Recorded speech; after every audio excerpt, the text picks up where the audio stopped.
You guys caught me eating a cookie.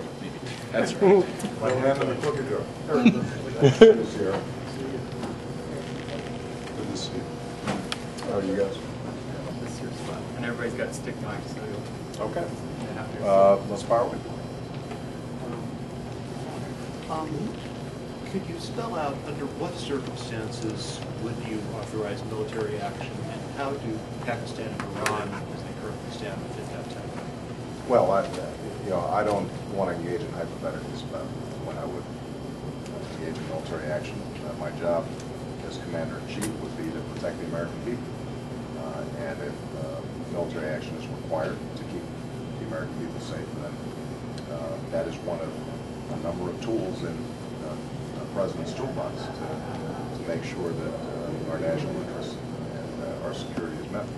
I will say that Pakistan and Iran are two different problems, but share a common challenge for us, and that is the proliferation of nuclear weapons. I think that Iran having nuclear weapons would be a game changer in the Middle East. It's something that we should not accept, and we should ratchet up our sanctions on Iran, offer them big carrots for changing their behavior, big sticks they continue to pursue nuclear weapons. When it comes to Pakistan, they already possess nuclear weapons, and the key there is to stabilize a civilian government that is serious about hunting down terrorists and that is serious about providing the kinds of services to its people that will legitimize the government and reduce the influence of militants. In the meantime, we've got to make sure that those nuclear stockpiles are kept safe. And the most important thing immediately that the Pakistanis can do is to go after, with us, the terrorists who have their base camps in Pakistani territory or along the Afghan border, including, we suspect, Bin Laden. Mr. Obama, abortion remains a very divisive issue. What would you say to those who say they would otherwise vote for the exception of your position on this issue? Well, I don't know anybody who's pro-abortion. I think that really the issue gets polarized, but in my view, I think most Americans believe it's a moral issue, that it's a difficult issue, and the question is who makes the ultimate decision in grappling with this difficult issue. I have trust in women making these decisions. I don't think they make them lightly.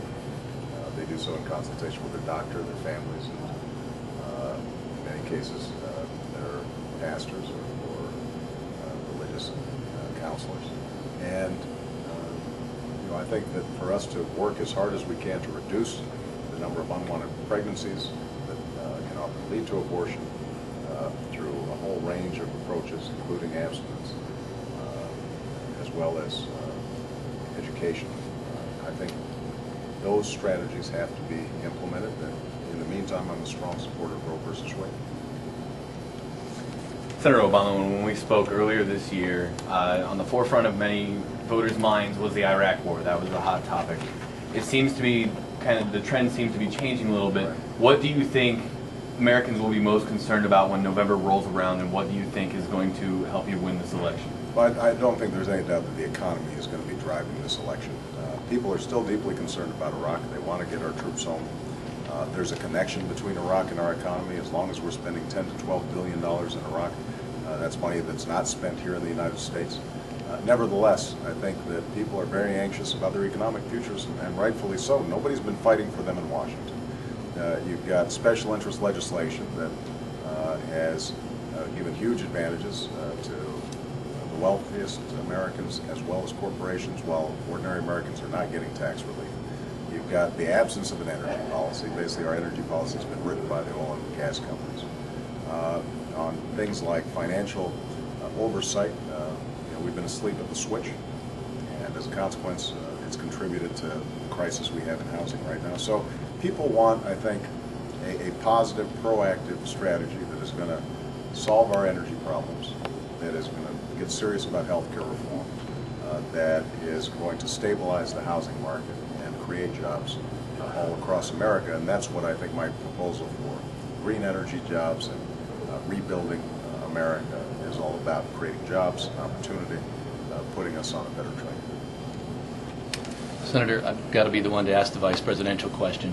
Senator Bayh here today. What kind of qualities are you looking for, and does he possess those qualities? I have said that I will not answer any questions about the vice president selection process until I actually introduce a vice president.